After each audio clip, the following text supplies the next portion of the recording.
Who was the best that you ever fought? The best one? I think that Floyd, without doubt, Floyd Mayweather was the best one. Over Pacquiao? Yeah, I think so, yeah. Different fighters. Huh?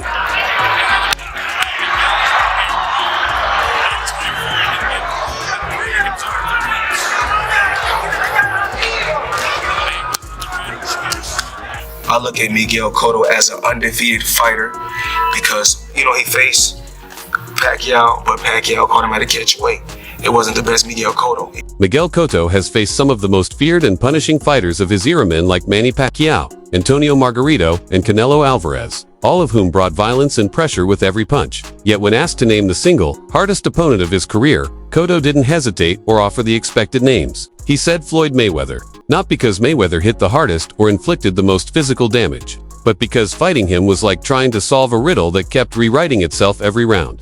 Cotto, a warrior built on pressure, clean, technique, and ring IQ, suddenly found himself in a mental chess match that demanded not just toughness, but constant adaptation. Mayweather forced him to think, to adjust, to hesitate, something few fighters had ever done. Against Pacquiao, Cotto endured a storm of punches and angles, overwhelmed by sheer volume and speed. But against Mayweather, the battle was more complex. Floyd didn't dominate with power, but with subtlety, controlling distance, breaking rhythm, setting traps, and forcing mistakes. He beat Cotto not with violence, but with mastery. And for a veteran like Cotto, who prided himself on structure and discipline, that kind of psychological pressure left a deeper impression than any bruise or cut. Years later, in calm interviews without hype or headlines, Cotto still repeated, if Floyd was the toughest, because true difficulty in boxing isn't always about who hits the hardest, but about who makes you question everything you know while you're still standing. And for Miguel Cotto, no one did that better than Floyd Mayweather.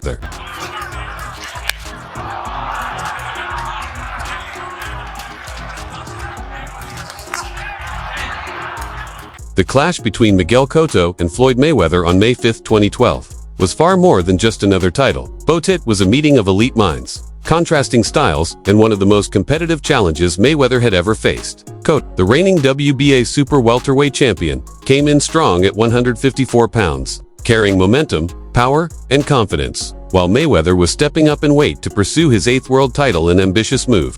Even for someone with an unblemished record, from the opening bell, Cotto executed a clear strategy: apply relentless pressure, trap Mayweather on the ropes, and break him down with clean, disciplined combinations to the head and body. And for much of the fight, it worked. Cotto had real success cornering Floyd, landing jabs and uppercuts and close punches. Few had managed to connect with such consistency. In round 8, he bloodied Mayweather's nose, a rare and shocking image for fans used to seeing Floyd slip through fights untouched. But as always, Mayweather adapted. He recalibrated his timing, adjusted his positioning, and began to thread pinpoint counters through Cotto's high guard with surgical precision. By the championship rounds, Floyd had regained controls, lighting off the ropes, landing uppercuts, and dictating the tempo with the calculated brilliance that defined his career. Still, Cotto never faded. He pushed Floyd to fight every minute, every exchange, never giving him space to coast. And though the judges handed Mayweather a unanimous decision, Cotto earned something more enduring: respect. The stats reinforced the story. Mayweather landed 179 punches to Cotto's 105, but Cotto threw over 500, forcing Floyd to work harder than in most of his other fights. It was a tactical war, a blend of grit and intelligence, and one of the few nights where Mayweather looked genuinely tested. Even Floyd admitted it afterward, calling Cotto the toughest guy I ever fought. And when that kind of praise comes from a master like Mayweather, it means everything. Mayo Augustus was tough. Miguel Cotto was tougher. Miguel Cotto was my the toughest fighter.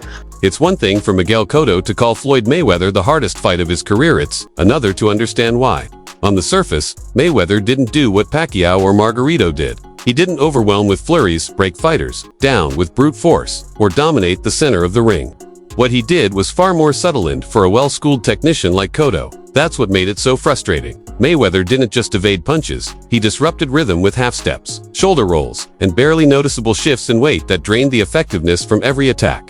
And when you missed, he punished you not with wild shots, but with precise counters that wore down your confidence as much as your stamina. Cotto entered the fight with a sharp jab, crisp hooks, and relentless pressure, but Mayweather neutralized it through superior positioning. Every time Cotto tried to trap him, Floyd leaned back just enough to avoid danger, fired a straight right hand, and circled out. The usual pressure that suffocated other opponents didn't work. Floyd simply never stood still long enough to be overwhelmed. Worse, he made Cotto hesitate.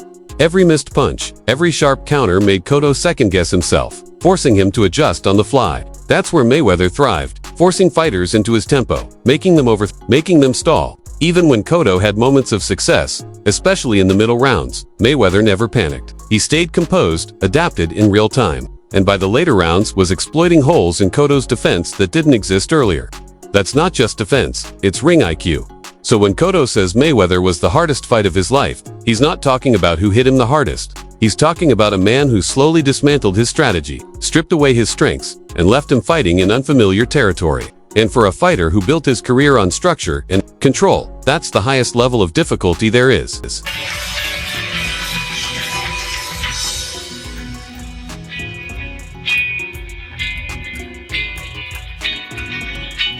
The May 5, 2012 showdown between Miguel Cotto and Floyd Mayweather Jr. at the MGM Grand wasn't just another super welterweight title fight. It was a cerebral and physical battle between two elite technicians, and one of the most demanding challenges of Mayweather's legendary career. Cotto entered as the reigning WBA champion, bringing disciplined pressure, sharp combinations, and real hunger, while Mayweather moved up to 154 pounds, risking his undefeated record in pursuit of yet another world title. From the opening bell, Cotto came forward with intent, cutting off the ring, closing distance, and landing jabs and uppercuts that briefly cracked Mayweather's aura of invincibility. In round 8, he even bloodied Floyd's nose, a rare sight in a career built on defensive perfection. But as always, Mayweather adjusted.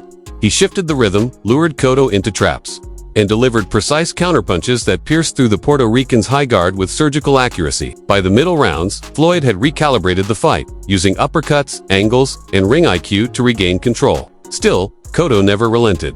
He kept the pressure high, threw over 500 punches, and forced Mayweather to stay switched on every second of every round. The final scorecards gave Mayweather a unanimous decision.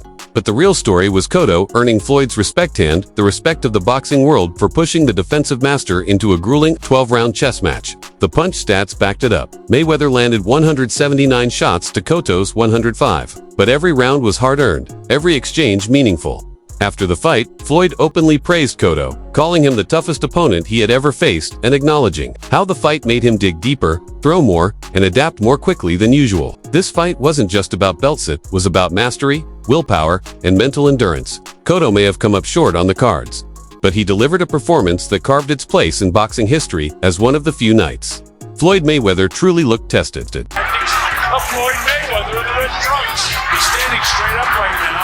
Cotto still can't get to him. Look at that. Overhand right. Miguel Cotto's career is a roll call of 21st century boxing greats. He's gone toe-to-toe with Manny Pacquiao, Canelo Albertis, Antonio Margarito, twice, Shane Mosley, Zab Judah, and Paulie, each bringing a different kind of danger. Relentless speed, punishing power, controversial tactics, or slick technical skill. Pacquiao overwhelmed him in 2009 with a brutal storm of southpaw combinations and angles, stopping him in the 12th round in one of Manny's most dominant finishes. Margarito broke him down with suffocating pressure in their infamous first fight, leading to suspicions over illegal hand wraps and a revenge-fueled rematch years later. Canelo used size and youth to outpoint him. Mosley tested his stamina, and Judah tested his chin. Yet despite surviving all these wars, Cotto has consistently named Floyd Mayweather as the most difficult opponent of his career, not because Mayweather hit the hardest, but because he forced him to work the hardest. Cotto has emphasized that Floyd's brilliance wasn't just in his footwork or defense, but in how he made him think every second of every round. While Pacquiao's explosiveness and Canelo's power were physically taxing, Mayweather's style was mentally draining. He neutralized Cotto's jab, turned his aggression into hesitation, and punished every mistake with surgical precision. Floyd didn't beat him with volume or brute strength. He beat him by forcing constant adaptation, disrupting rhythm, and stripping away Cotto's strengths piece by piece. Cotto may have taken more physical damage against others, but Mayweather left the deepest mark not on his body, but on his mind. Because for a technician like Cotto, the hardest fights aren't the ones where you bleed the most, they're the ones where you begin to doubt every move you make. And that's why, in a career full of legends, Floyd Mayweather stands out as his ultimate challenge. By TKO victory and new WBO